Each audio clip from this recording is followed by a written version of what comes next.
Hello all, welcome to Linguistics Scholars YouTube channel. In the previous video, we have discussed what is syllable and what is stress, and we have thoroughly discussed these two concepts in the two videos each. Today, we are going to understand what is syllable-timed language, what is stress-timer language. So, we will start with stress-timer language. Stress-timer language have stressed syllables at regular intervals. Regular intervals here refers to the duration of the syllables at the regular intervals.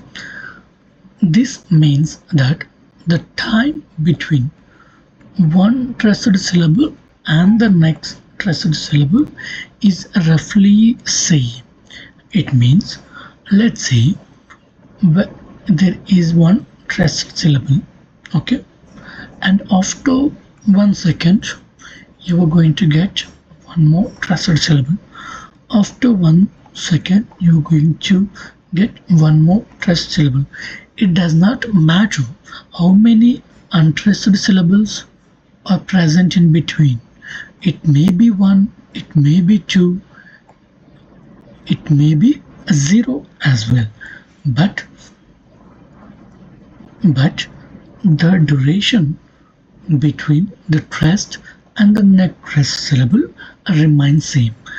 Therefore, syllable do not last for same amount of time. As you can see, this stressed syllable has a relatively higher duration than these three unstressed syllables. So the duration of the syllable is different in the stress-time languages. Okay, unstressed syllables are shortened to fit this rhythm.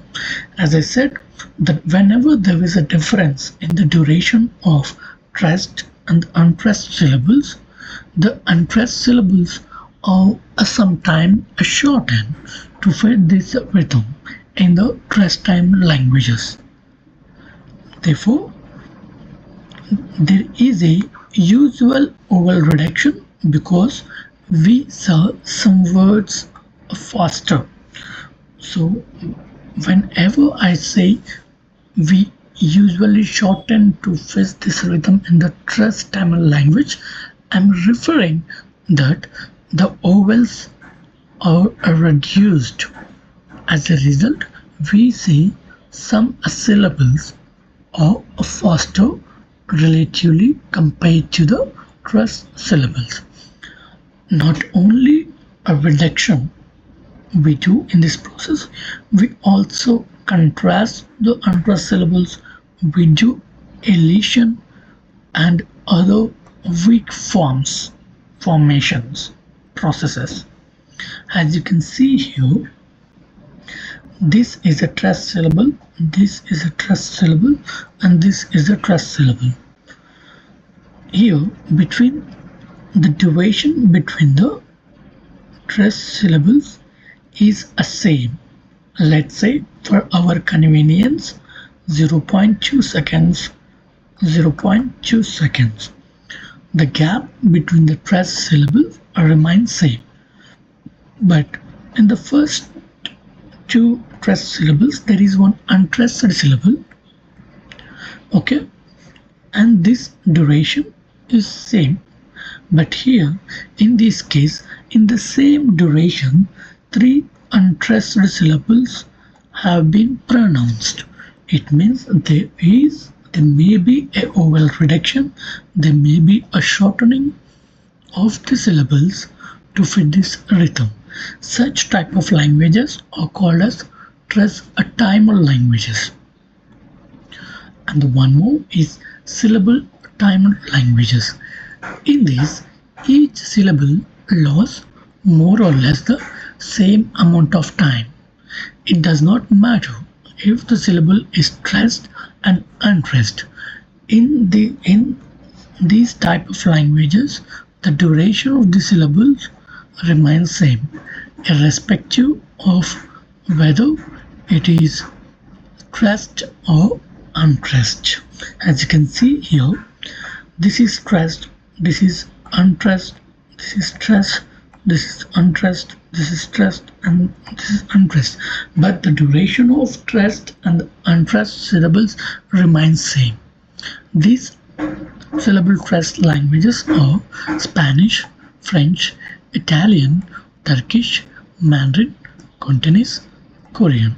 All these are syllable-timed languages.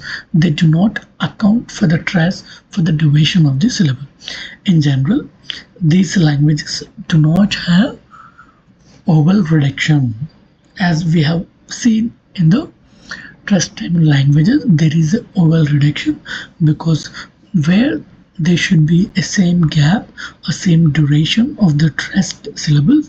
As a result, there is a reduction of vowels among syllables between them.